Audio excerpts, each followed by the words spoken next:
전세 세입자는 안 구해지고, 부동산 소장님한테 제발 좀 빼달라고 사정사정하고, 근데 이거 혹시 내 피 같은 노후자금 다 날리는 거 아니야? 일단 전세금 확 낮춰볼까? 여러분, 전세 맞추는 거는요, 세입자한테 구걸하고 도배상판 해준다고 해결되는 게 아니에요. 저도 진짜 마음고생 해봐서 아는데, 이건 투자판 자체를 내 쪽으로 유리하게 끌고 와야지 좋아지는 거죠. 자, 이렇게 임대 세팅을 하면 연간 8.4%의 수익입니다. 연 840만 원, 70만 원이 매월 들어오는 겁니다. 지금 예적금의 이자율이 3%대인 걸 감안하면 2배가 넘는 수익인 거죠. 자, 오늘은 제가 실전에서 와 이거 진짜 대박인데 이렇게 느꼈던 한 달 동안 임차인 구걸하던 처지에서 단 3일 만에 역전된 진짜 투자 전략 바로 써먹을 수 있게 딱 핵심만 알려드릴게요. 안녕하세요, 썰입니다. 오늘은 얼마 전에 있었던 전세 고객 상담 이야기를 해보려고 합니다.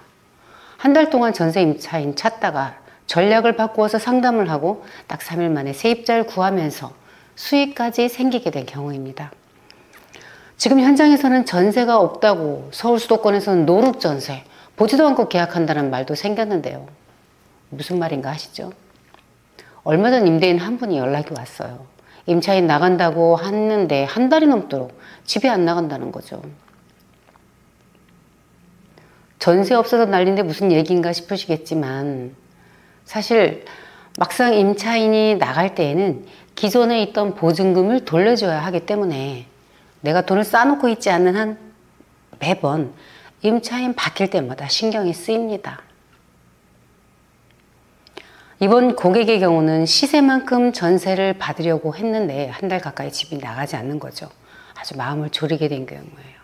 여러 번 집을 보여줬는데도 뭐가 문제인지 집이 나가지 않으니까 무슨 문제가 있나, 뭐 도배장판 해줘야 되나, 뭐 소장님한테 제발 좀 빼달라고 마음이 조급해지는 거예요.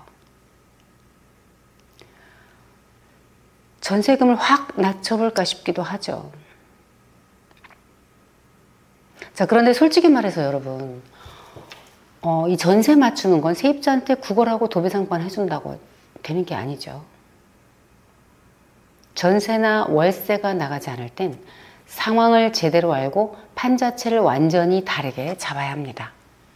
시장과 맞는 임대차 상황, 임대인에게도 그리고 임차인에게도 유리한 구조를 만들어야 합니다.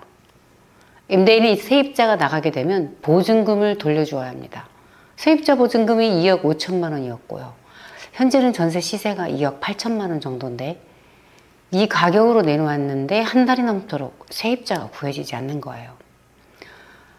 전세 물건도 없다고 해서 마음을 놓았는데 애가 타기 시작했죠. 제가 물건을 파악하고 다른 전략이 필요할 수 있겠다 싶었어요. 집주인은 현금 1억 원을 보유하고 있었어요. 그래서 보유한 현금 1억을 활용해서 좀 더 확실한 수익이 나도록 방향을 잡았습니다. 이 부분을 이해하려면 임대차 상황이 어떻게 이루어져 있는지 보실 필요가 있어요.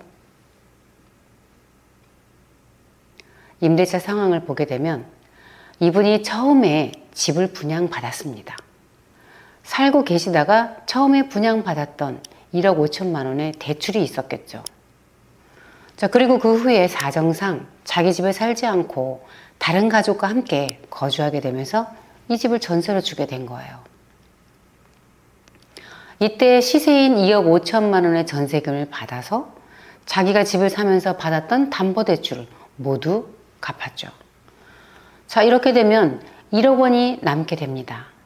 이것을 그동안 그대로 은행에 넣어두고 계셨죠.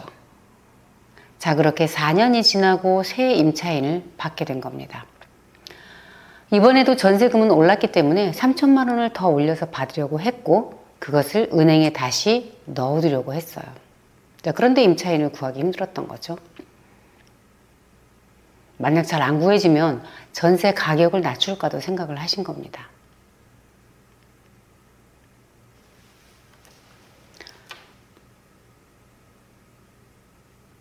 그런데 전세 가격을 낮추게 되면 적어도 4년간은 그 금액으로 묶이게 되는 거고요. 또 시세대로 받는다고 하더라도 보통은 전세금을 은행에 넣어두게 되는데 이자율이 얼마 되지 않아서 물가가 오르게 되면 의미가 없어지죠. 또 더 중요한 것은 결국 자산 가격에 전세금의 비중이 높아지게 되는 거예요. 그렇게 되면 전세금 하락에 대한 리스크도 커집니다. 어차피 전세금은 돌려줘야 할 돈이죠. 만일 전세가라도 낮아지게 되면 시세가 내려간 만큼 돌려줘야 하기 때문이죠.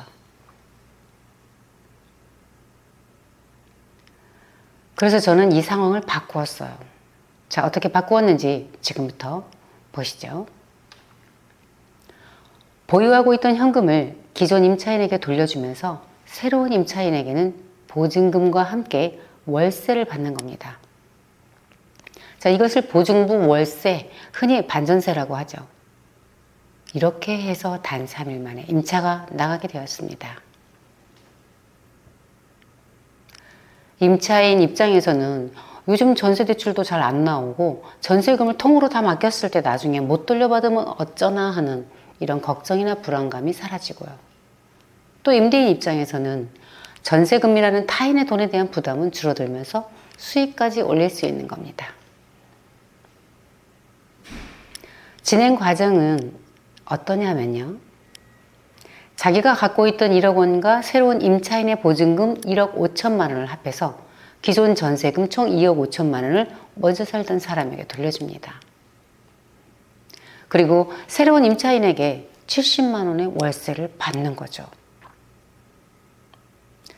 자, 이번에는 임대인의 입장에서 1년 동안 받게 되는 수익을 한번 계산해 볼게요. 1년간 매월 70만 원을 받게 되는데 월세 수입으로는 총 840만 원입니다. 지금 전기예금 약 3.3% 정도 되는데 세금까지 제외하게 되면 실제 수익률은 더 낮아져요. 물론 최근 10년간 주식이 상당히 많이 올랐는데요. S&P 500 같은 경우도 10년 동안 약 평균 14나 15%였다고 하네요. 자, 그런데 밤새 미국 주식시장 보느라 잠 못 주무시죠. 주식의 경우는 기대 수익률이 높은 만큼 원금 손실의 위험도 있습니다. 자, 부동산의 8.4%인 경우는 예금보다는 2배가 높고 또 주식보다는 안정적인 흐름을 만들어낼 수가 있어요. 직장생활 하시는 분들은 다 공감하실 거예요. 연봉 올라가는 거 한참 걸리죠. 직장에서 연봉 1,000만 원 올리기가 힘든 거예요. 몇 년 걸리죠?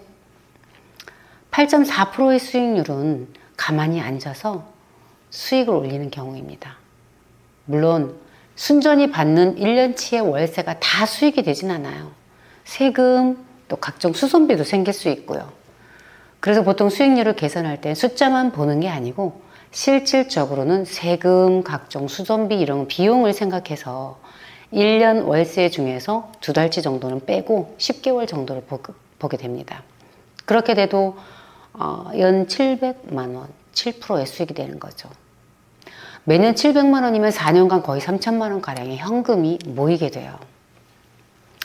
자, 이렇게 해서 내 집 전세 빼려고 한 달 동안 끙끙 앓던 고객은 며칠 만에 2달이 쭉 먹고 주무시게 됐습니다.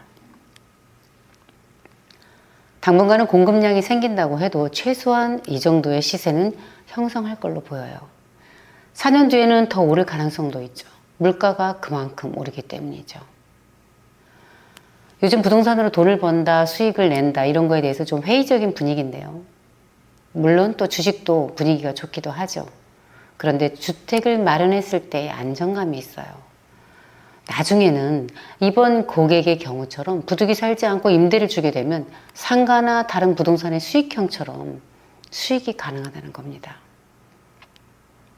자, 무조건 이렇게 다 수익이 보장되는 건 아니에요. 임대차 가격이 오르는 것이어야 합니다. 자, 그러려면 좋은 입지나 임대차 상황 등의 여러 가지 것을 고려해야 합니다. 자, 중요한 것은 이 상황이 가능해지려면 최소한 내 집은 있어야겠죠. 자, 오늘은 주택이 있는 경우 잘 활용하면 연금과 같은 수익을 낼 수 있는 방법에 대해서 말씀드려 보았습니다. 여러분, 알아야 보이고 이해해야 들립니다. 앞으로도 시장은 어떻게 변화하고 또 어떻게 해야 자산을 지킬 수 있는지 저와 함께 하시죠. 부동산을 보는 이해도가 훨씬 높아지실 겁니다. 시청해 주셔서 감사합니다. 구독, 좋아요 부탁드려요.